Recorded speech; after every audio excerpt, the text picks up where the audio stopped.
Hello everyone, welcome to my new video, and in this video we are going to continue. This is the part 2 of why do people suffer and how do you really end that suffering? Where is this mental and emotional pain coming from? We are going to understand that from a new perspective, and I'm going to talk about a new reason. There are two ways in which usually people operate or they live their life. One is the place of control, where we are in the driver's seat of our life and we are taking our actions in such a way that we get a specific kind of result. That means you are taking all the actions, your actions are planned, you're executing things well, and you want to achieve a certain kind of goal. You want things to happen a certain way, and specifically your way. That is when you're on the driver's seat of life. The second way, which is a way of complete surrendering, matlab go with the flow. You see, people, they say that don't ask me what I'm going to do with my career because I go with the flow.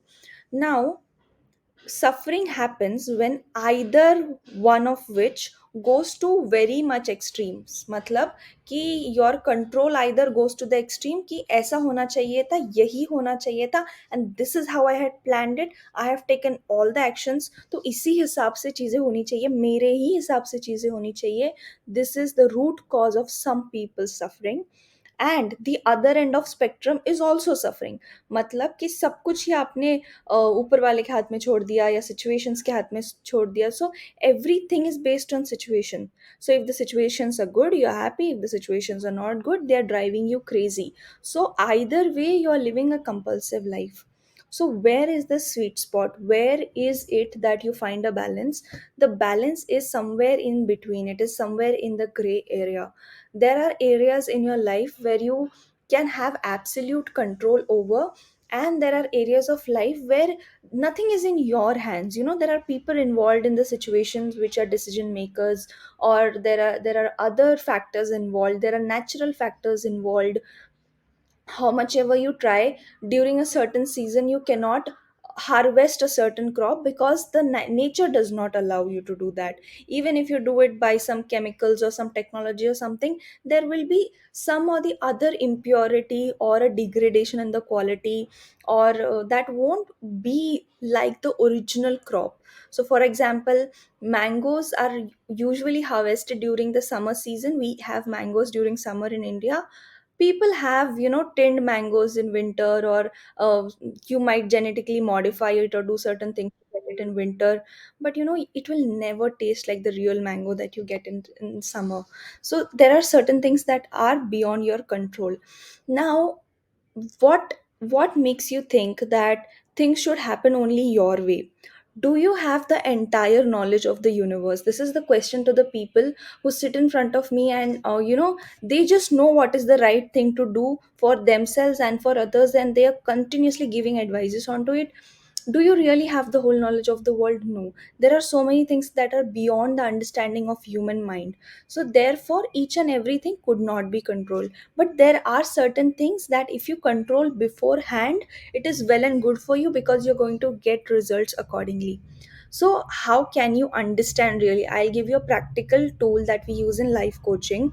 You can draft your locus of control, okay, and I'll make you understand that, and if you practice that, you will be able to identify that yes, this is the area of my control, I can take actions in this. This is the area of my influence. My words or my actions would influence it in a certain way, but not necessary I'll get the results. And then there is a area which is not in your control. Okay, so I will just share my screen. Which one is that? Hopefully this one. Yes. So this is a NLP tool. Let's view the image. Yes. So these are the three levels. The This one, things you can control, are the things that you should and you must control, right? Certain things like what are you going to eat now, what are you going to drink now, what are you going to study now, how are you going to spend the rest of your day. All of those things are in your control, and majority of the times these are the things that are 90%. These are the things that are deciding your future. So if you get conscious of this thing, 90% of life will happen your way. The rest, 9% I can say things are the things that you cannot control but you can influence. For example, other people's mindset. I will not say that you can completely change a person. I am a life coach. I work with people for their transformation, and this is coming from me. You cannot change a person.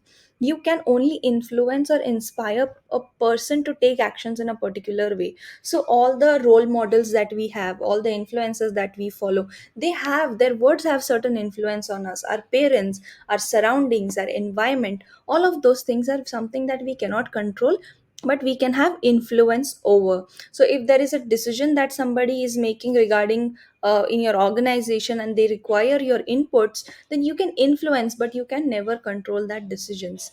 Things that are beyond your control, like natural calamities, wars, other people's behavior, it is not in your control. It is really not in your control.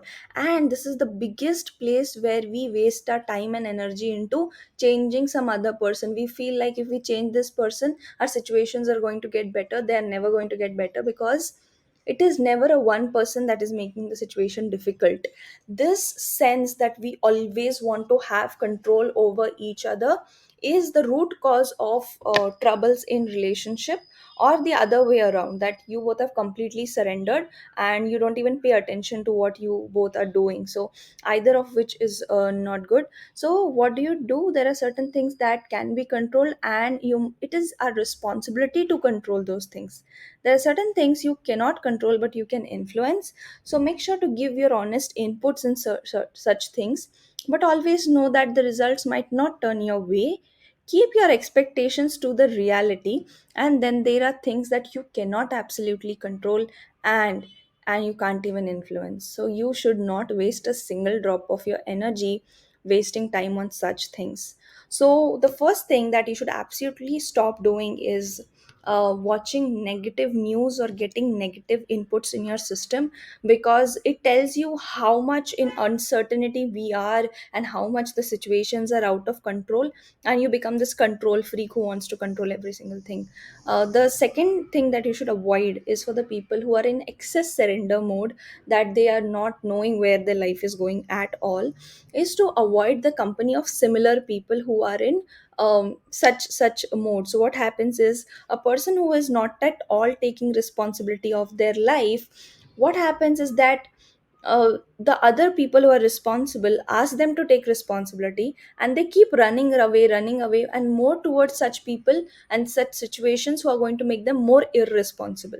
So what does this person do? You really sit and draft this circle of locus and find out what are the things that you can control right now, and start working on them step by step. Because if you do not take charge of your life, it is for the people who have surrendered. If you do not take charge of your life and you think that somebody else will do it for you, you are never going to make life happen in a fulfilling way. Because the idea here is to work in alignment with the reality, and reality is we need to be in both the state of control, but that control is conscious control. Like, I am doing this action, I know that if I eat well and I exercise well, my body is going to stay healthy. And certain things that are not in my hands, like I want to do this because I have the joy of doing these things, but I do not know how the results will turn out for it, right?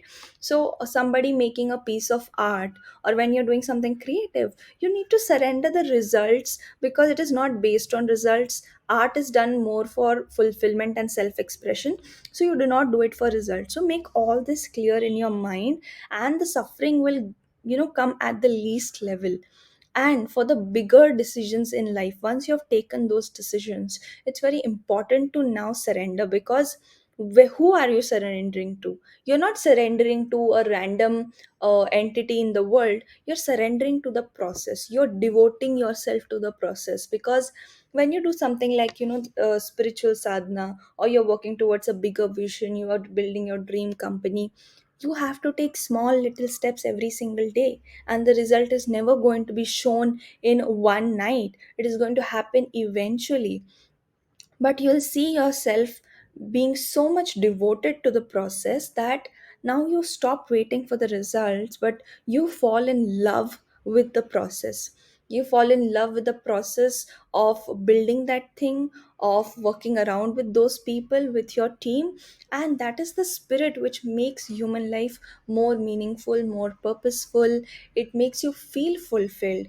And it is not the results that will give you that thing. That is why many of us do not find success, because the pressure of the result is so high that you have put onto yourself.